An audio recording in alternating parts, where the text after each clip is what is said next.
여러분의 정정원 원장입니다. 보니까 거의 제가 얼굴을 아시는 분이 있어요. 반갑습니다. 오늘은 이제 저희 병원에서 원래 건강 결과를 합니다만 오늘 특별한 강좌입니다. MBC 건강 강좌 일환으로서 여러분께 퇴행성 관절염에 대해서 여러 가지 말씀을 해드리도록 하겠습니다. 퇴행성 관절염 하면은 또 무릎에 생기는 질병으로서는 가장 머리가 아픈 질병이에요. 왜 그러냐면은 일단 한 번 생기면은 없어지지 않아요. 그러니까 한 번 생기면은 거의 친구처럼 데리고 살아야 돼요. 이 친구 중에서도 조금 성질이 벼락한 친구죠. 조금 무리하게 쓰고 뭐 함부로 쓰고 그러면 금방 성질을 내면서 부으면서 아프고 그러잖아요. 그래서 잘 달래가면서 데리고 살아야 할 어떻게 보면 성질이 벼락한 친구죠. 그렇지만은 그러니까 완치는 어렵다는 얘기를 여러분 많이 들어보시죠. 퇴행성 관절염은 완치는 어렵다.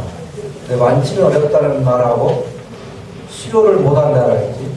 그럼 평생 퇴행성 관절염으로 고생 무지하게 하면서 살아야 되는 이건 아니에요. 치료 방법들이 많이 있죠. 그래서 오늘 그 말씀을 여러분한테 드리려고 합니다. 우선 퇴행성 관절염은 병이 무릎에 어디에 생기는 병일까요? 네, 여러 가지 질환이 있을 수 있는데 퇴행성 관절염은 꼭 이걸 알아두세요.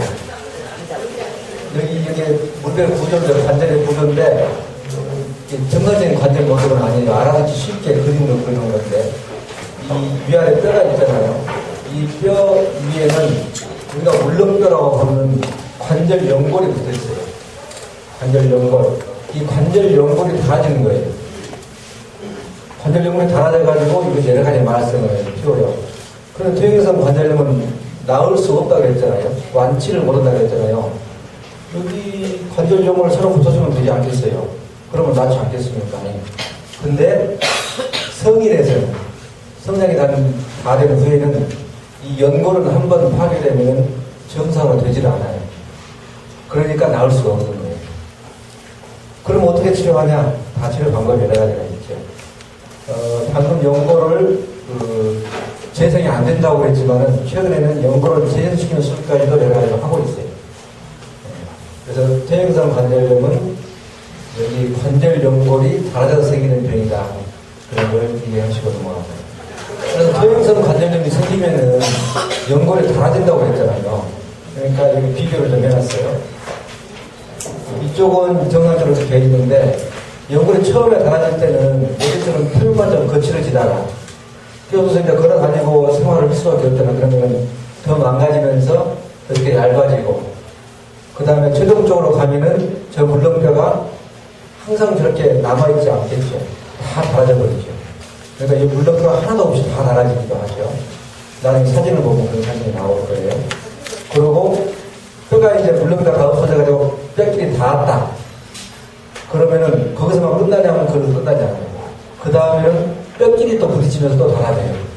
돌멩이들 막 이렇게 문지르면 돌도 막 닳아지고 시멘트도 이렇게 물방울 몇 떨어지면 시멘트가 퍼지잖아요. 그처럼 뼈끼리 또 부딪히면 뼈끼리 닳아져요. 그런데 뼈끼리 부딪히고 다니니까 얼마나 쑤시고 아프겠어요. 그냥 아프시죠. 그렇게 해서 생기는 병이에요. 그 과정에서 여기서 물렁뼈가 닳아지면은 그 닳아진 물렁뼈 쪼가리가 어디로 가겠어요? 관절 속에 딱 막혀있는데 갈 데가 없어요. 관절 속에 쌓여서 주변에 여기 맨 안쪽에 있는 활액막이라는 막에 가서 염증이 생기면서 거기서 물을 많이 만들어내요. 물이 어디 갈 데가 없잖아요. 그러니까 관절 속에 쌓이는 거예요. 그래서 물이 부어요. 관절염이 있을 때 붓는 것이 닳아진 물렁뼈 쪼가리가 떨어져서 염증을 일으켜가지고 물을 많이 만들어낸다 생각하면 됩니다.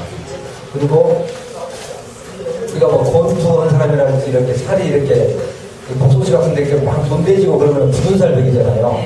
이게 살이 증식이 되는 건데 뼈도 이렇게 자극이 많아지면 증식이 돼요. 그래서 물렁뼈가 있어가 충격을 흡수해주면은 자극이 적으니까 뼈가 안정이 나는데 물렁뼈가 없어져서 충격이 적어지면은 이렇게 듣고 다니면 뼈에 자극이 많아지니까 뼈가 생겨나요. 뼈가 연골은 안 생겨나고. 근데 위로는 못 생겨나니까 옆으로 생겨나요. 그래서 여기서 밑에서 그 그림이 좀 작게 됐습니다만 이렇게 뼈가 이렇게 자라는 분들, 골국이라고 그러는데 관절염 있는 분들은 엑스레이를 찍으면은 뼈가 이렇게 자라나 있어요. 그걸 보고 관절염이 시작하고 있구나 이렇게 진행이 됩니다. 그러니까 관절염이 있을 때 아픈 원인이 뼈끼리 막 붙여서도 아프고, 그 다음에 염증이 생겨서도 아프고, 염증이 생겨서 물이 많이 차니까 더 아프고, 이 골국에 의해서 자극이 돼서 아프기도 하고, 관절염이 그렇게 해서 오는 거예요. 사실 물렁뼈 자체는 사실 아픈 건 아니에요. 그러면은 이러한 것이 왜 올까? 퇴행성 관절염은 왜 올까요? 무거우면 체중이 많으면 올까요? 키가 크고 체중이 많으면 뭐 다치면 올까요?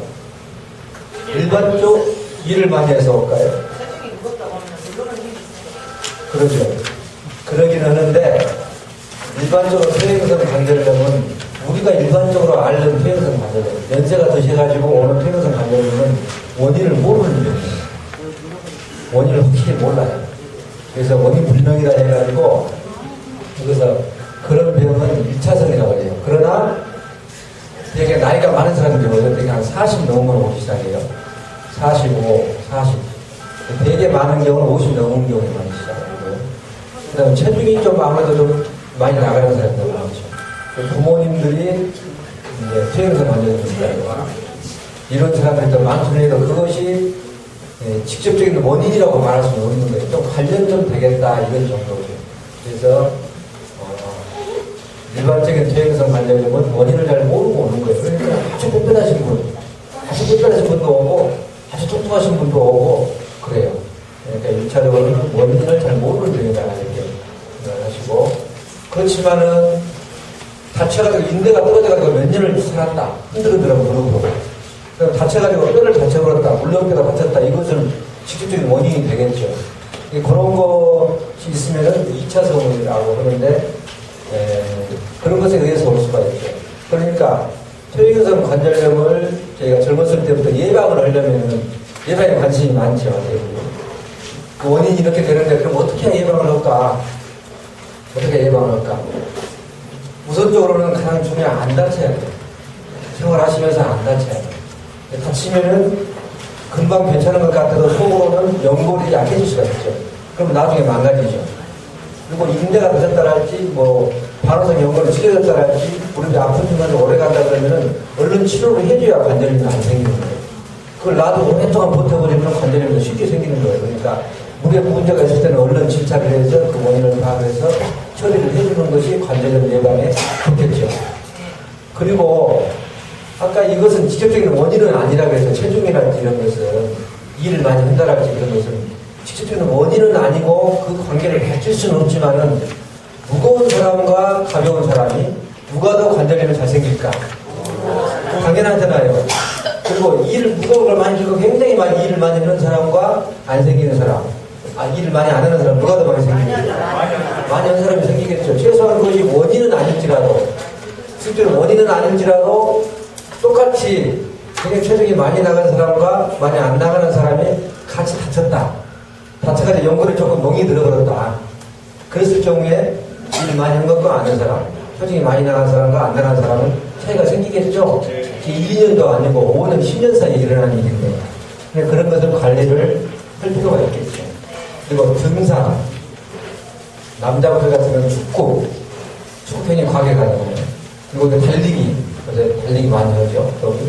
이런 것들도 충격을 많이 주는 것은 어떤 덜 좋을 수 있어요. 그런 것이 건강에는 좋지만 퇴행성 관절염 발생에는 안 좋은 영향을 줄 수 있기 때문에 항상 그런 걸 할 때는 내가 무릎에 탈이 생기는 안 생기는 하면서 꾸준하게 신경을 쓰면서 해야 돼요. 혹시 등산, 축구, 모의하는 힘든 일들 하면서 조금이라도 아프게 되면은 바로 병원에 가서 진찰을 할 필요가 있습니다. 그 원인, 진단, 예방을 좀 말씀드리는데 어떤 경우에 퇴행성 관절염을 의심할 수 있을까요? 우선적으로는 무릎이 어디가 아프냐면요. 아프면은 무릎이 항상 무릎 안쪽이 아파요. 관절염이 대부분 무릎 안쪽이 좋으면 안쪽이 아프는 게 간단히 말하면 맨 최초 증상은 이런 정도 증상일 거예요. 그냥 간단히 그냥 활동할 때는 모르는데 일을 많이 했다.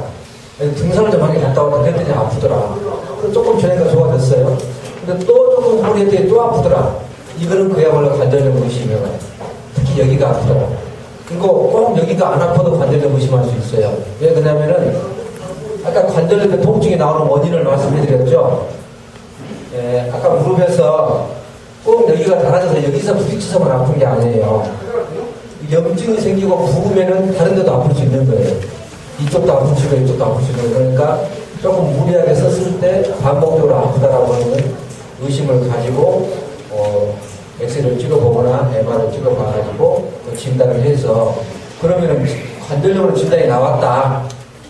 그러면은 등산하던 사람, 일 많이 하던 사람, 활동을 많이 하던 사람은 생활 패턴이 바뀌어야 되겠죠.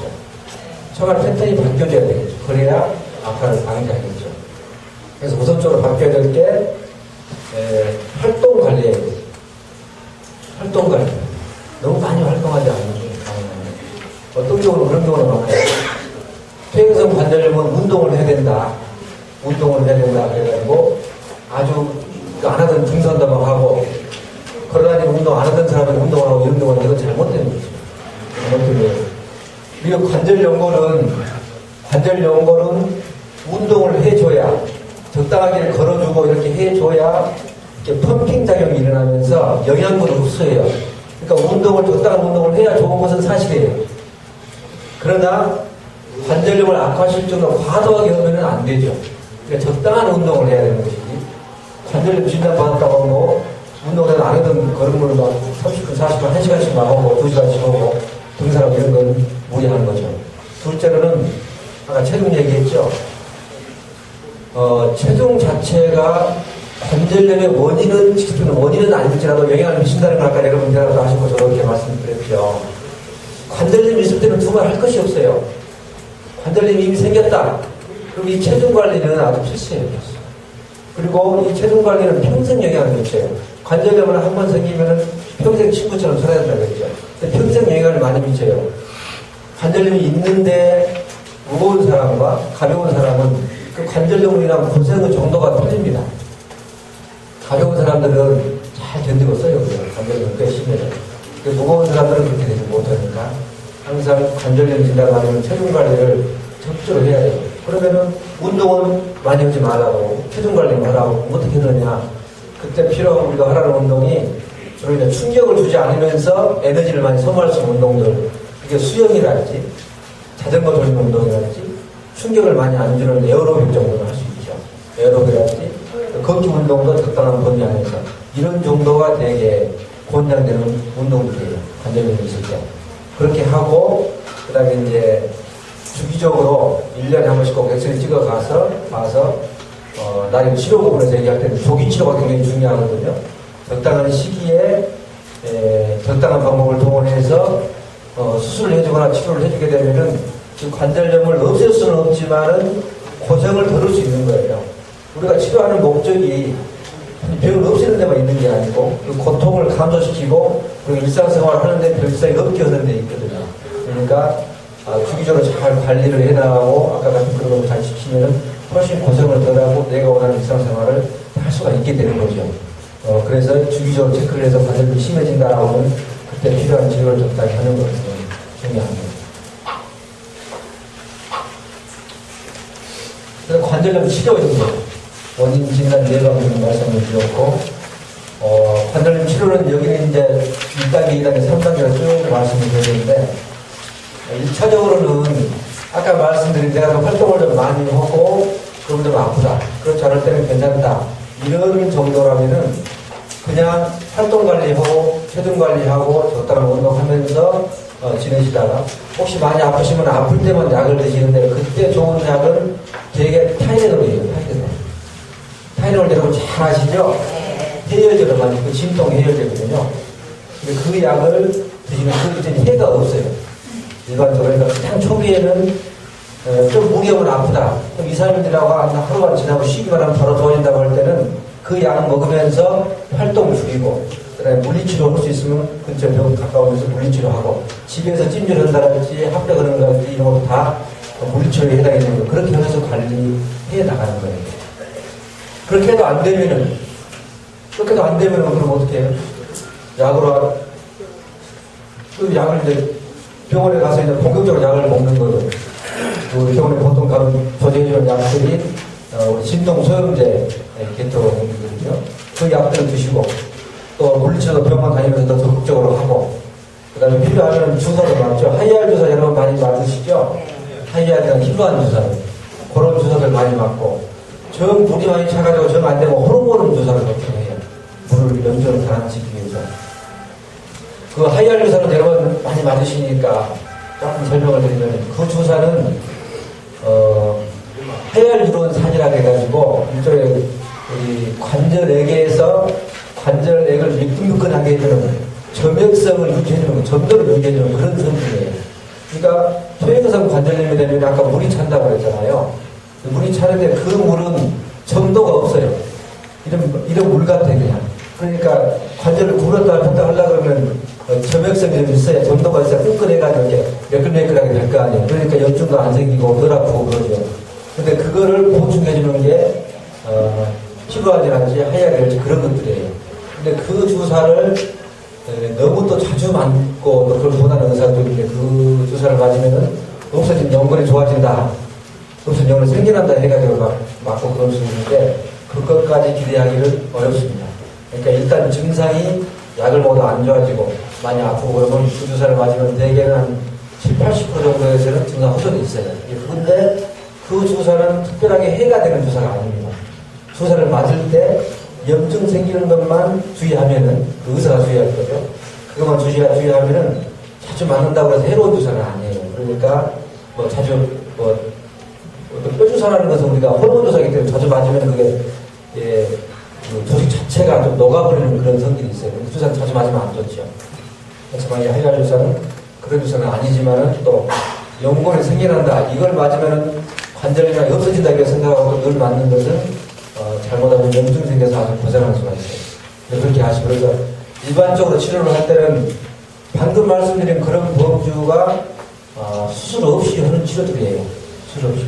그런데 그런 주사를, 그런 치료를 해도 염증이 안 가시고 계속 물이 부어있고 안 빠지고 그러다, 그러면 할 수 없이 수술하는 거죠. 네, 수술을 하는데, 수술은 단계에 따라서 크게 우리가 관절염 되는 수술이 크게 4가지가 있어요. 4가지. 가장 간단하게 하는 게 이제 관절염 수술이라고 해서 우리가 보통 레이저 수술이라고 하는 거. 그럼 관절 속에 구멍을 내가지고 관절 속을 들여다보면은 관절이 얼마나 갈라져 있고, 반응성용으로 얼마나 찢어져 있고, 염증은 얼마나 심하고 이런 걸 다 알 수 있거든요. 그럼 그걸 보면서 제거할 거 제거하고 또 치료해줄 거 해주는 거예요. 그러니까 이거는 보통 수술하면 많이 찍고 하잖아요.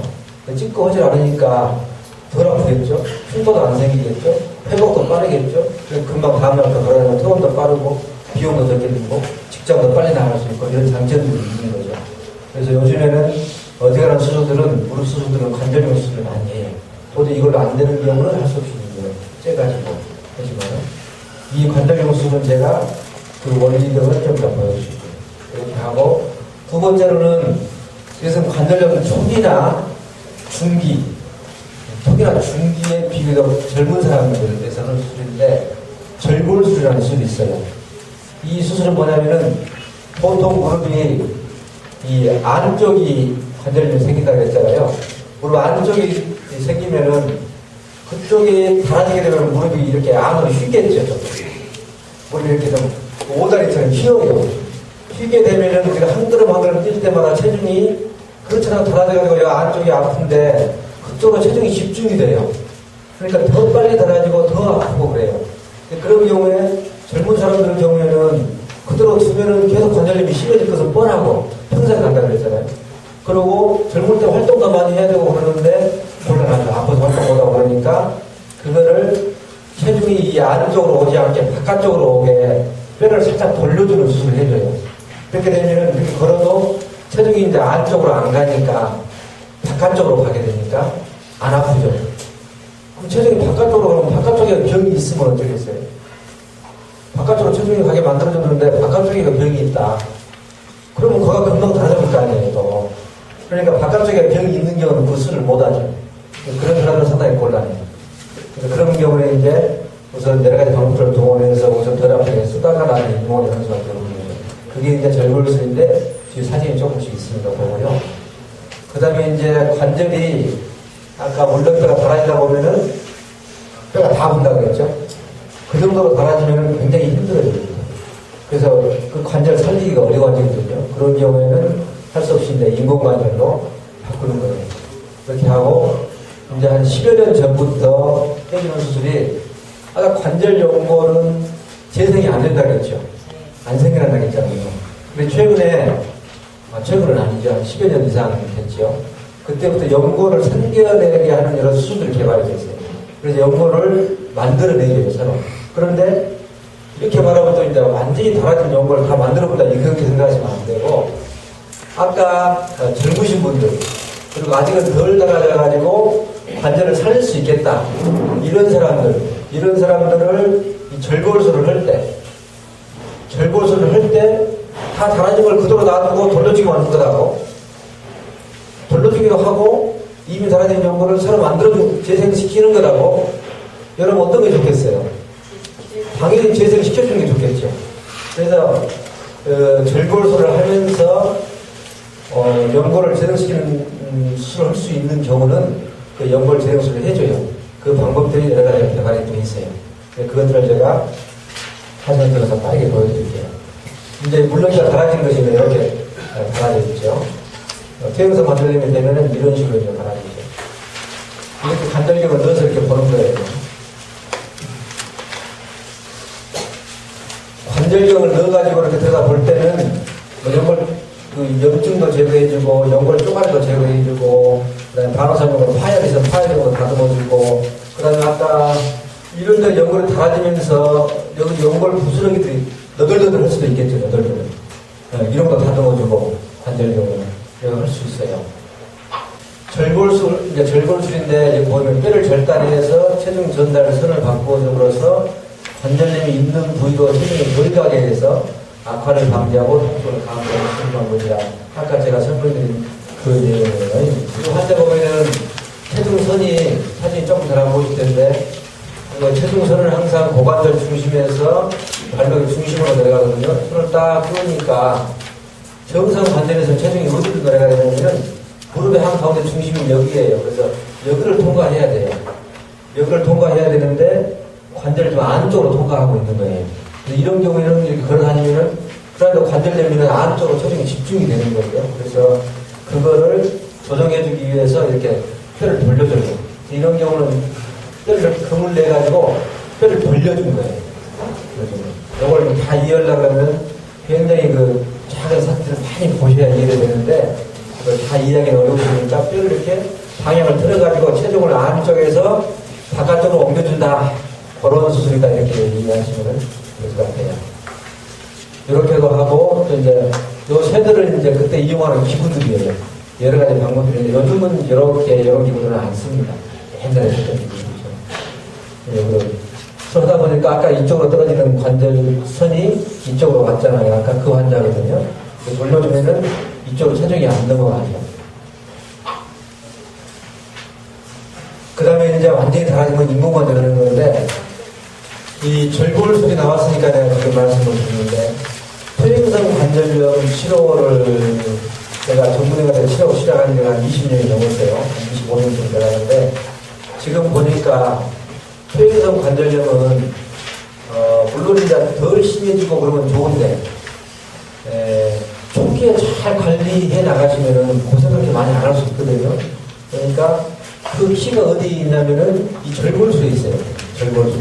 그러니까 초기에 발견을 해서 적당한 시기에 그만 달아지게, 덜 달아지게 절골술을 해주게 되고, 그때 혹시나 많이 달아져 있으면은 연골 재생술을 해서 잘 되면은 상당히 괜찮게 지낼 수 있거든요.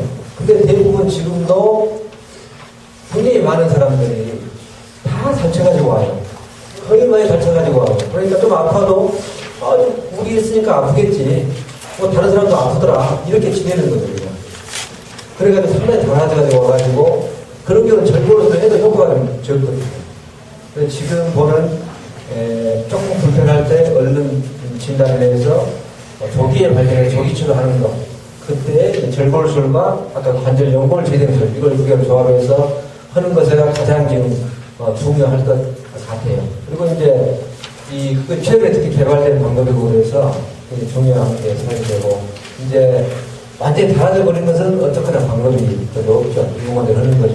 이 경우는 인공관절은 이제 완전히 달아졌을 경우에 속에 뼈가 많이 닿아버렸을 경우에는 도리가 없으니까 여기 보면은 이제 이쪽은 조금 떨어졌는데 여기는 다 닿아버렸잖아요. 닿아버렸잖아요. 이런 경우에 이제 절골술을 해도 왜 안 하겠어요? 이런 사람들은 절골술을 왜 안 하겠어요? 완전히 달아졌어요. 절골술이 만능이 아니죠. 만능이 아니고 너무 달아지면 이렇게 해놓으면 고생만 많이 하고 또 얼마 안 가서 또 달아져요. 그래서 별 효과가 없는 거예요.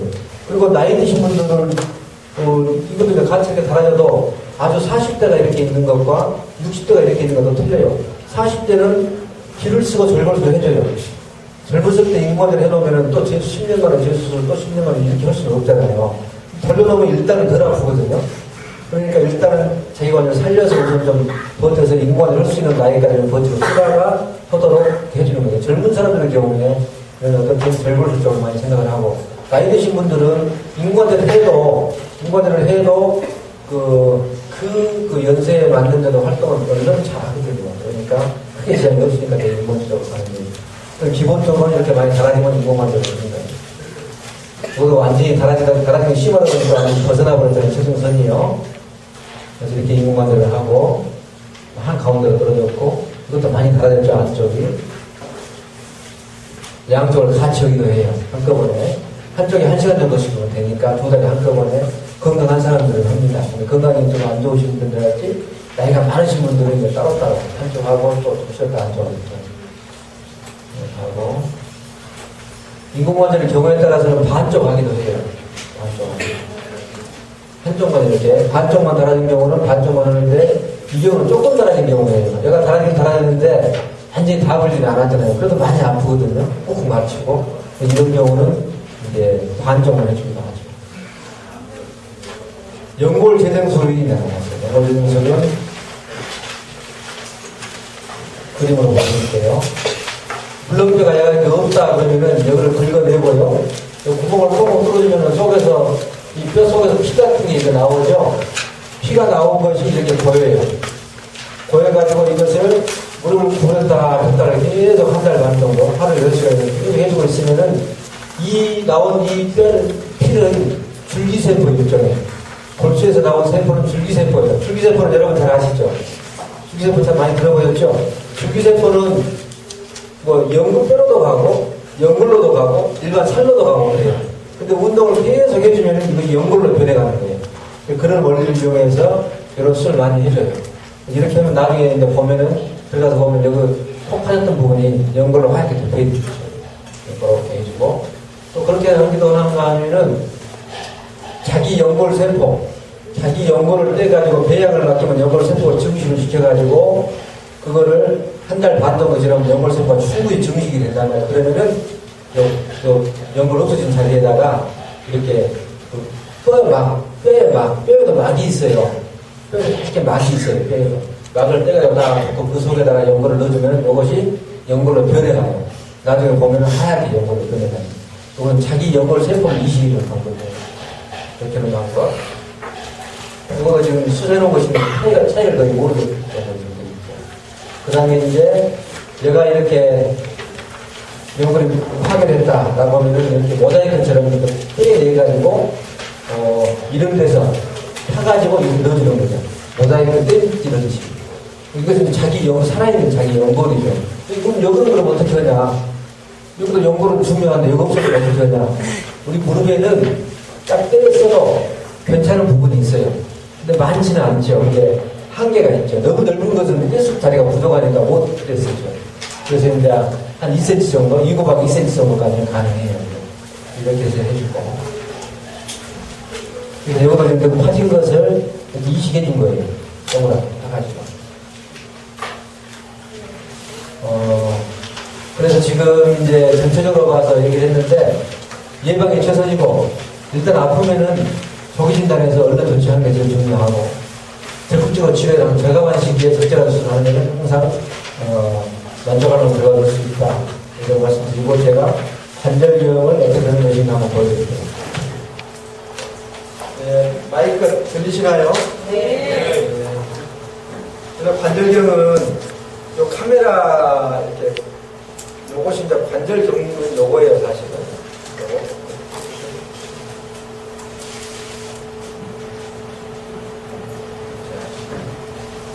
원래 관절경은 이거예요.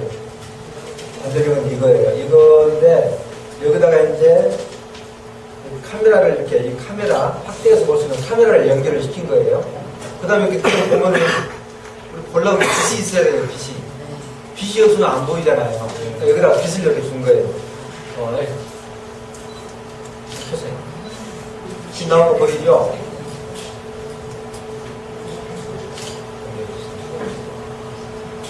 연결은 제가 잘 못합니다. 왜 못하겠어요? 제가 연결을 한 번도 안 해봤거든요. 연결을 항상 간호사가 합니다. 할 줄은 알아요? 안 보여. 이렇게 하면 이제 카메라를 통해서 보이는 거예요. 손금을 자세히 보시고 싶은 분 계세요? 이쪽으로 나오시면 이렇게 하면 이제 여기서 관절경을 통해서 내면을 보는데 이게 확대돼 보여요. 확대되고 제 손금을 한번 보겠어요. 지금.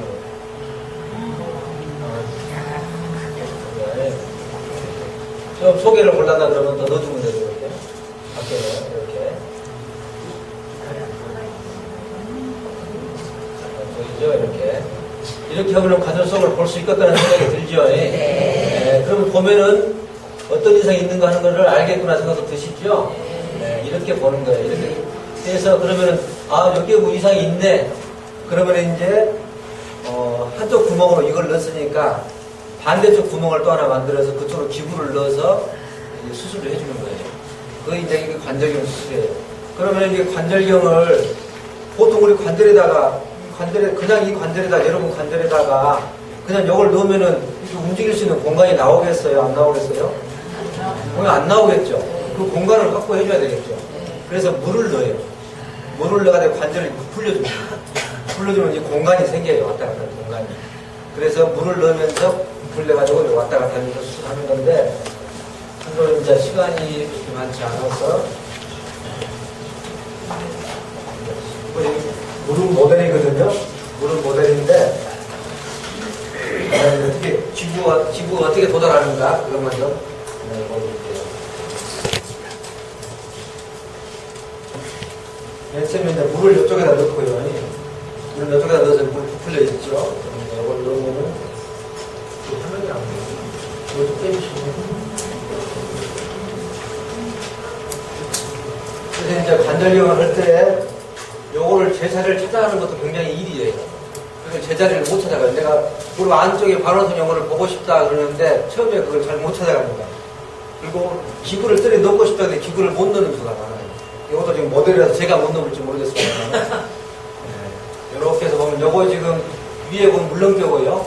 요거 위에 뼈에 물렁뼈라고 보면 돼요. 여러분이 모델인데 그러면 요것은 이제 요 밑에는 요거 화면을 좀 주시죠. 이거 앞에 좀 써주세요. 앞쪽에만. 잘 안 보이시죠? 부분이 잘 안 들어가요.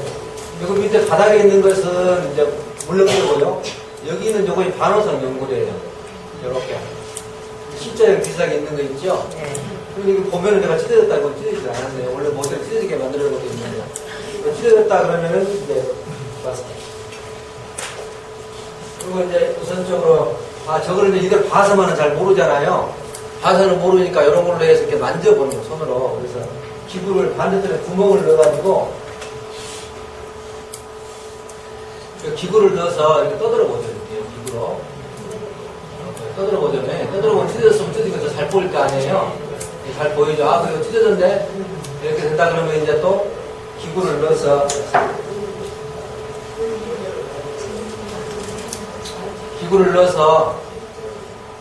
이렇게 해서 딱 벌어지죠? 기구가 이제 수술할 수 있게 만들어진 거예요. 이렇게. 그래서 내가 찢어진 데를 잘라내야겠다 싶으면은 잘라내주죠. 이것이 반호선 연골인 거예요. 연골 제거 쓰는 거예요. 이런 식으로 해서 해주고, 저 쪼가리들은 또 빨아내는 게 있어요. 쪼가리가 놔둔 게 아니고, 이런 기포들을 넣어서, 요거는 물이 없으니까 빨아내지 않을 거예요. 이렇게 하면서 이걸 제거하기도 하고, 빨아내기도 하고, 네 가지 방법으로 이렇게 해주는 거예요. 이렇게도 하고 이렇게 하고 이제 여기를 봤다. 여기는 안쪽이거든요. 그러면 여기 이쪽에 이제 요 가운데도 보고 또 바깥쪽에도 보고 이렇게 돌아가면서 쭉 다 확인해 보는 거예요. 위에도 보고 이렇게 하면 관절 전체를 구석구석 볼 수 있겠죠? 이렇게 해주는 것이 관절경 수술이에요. 잘 아시겠죠? 이것이 여러분이 아시는 레이저 수술인데 앞으로는 절대 여기서 강의를 들으신 분은 레이저 수술이라는 말을 쓰지 마세요. 그건 틀린 용어예요.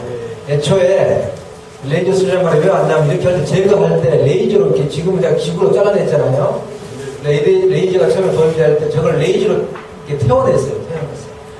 관절경을 하면서 이거 잘라내는 대신에 기구로 잘라내는 대신에 레이저로 드러냈어요. 태워서 없앴어요. 그래서 그걸 레이저 수술 하다 보니까 전 국민이 레이저 수술을 하고 있어요. 근데 그런 레이저 수술이 맞지 않고 관절경 수술이라고 해요. 여러분께서는 정확한 걸 해주시기 바라고요. 다른 질문 있으세요? 없으세요? 자, 그러면 이거 다 못 받는 질문 해주셔야 되거든요. 질문에 원장님 굉장히 많은 분들이 질문을 하시거든요. 근데 오늘 강의 내용이 원장님께서 질문이 없을 정도로 너무 자세히 잘 설명해 주신 것 같아요. 그렇죠? 조금 더 인공 관절은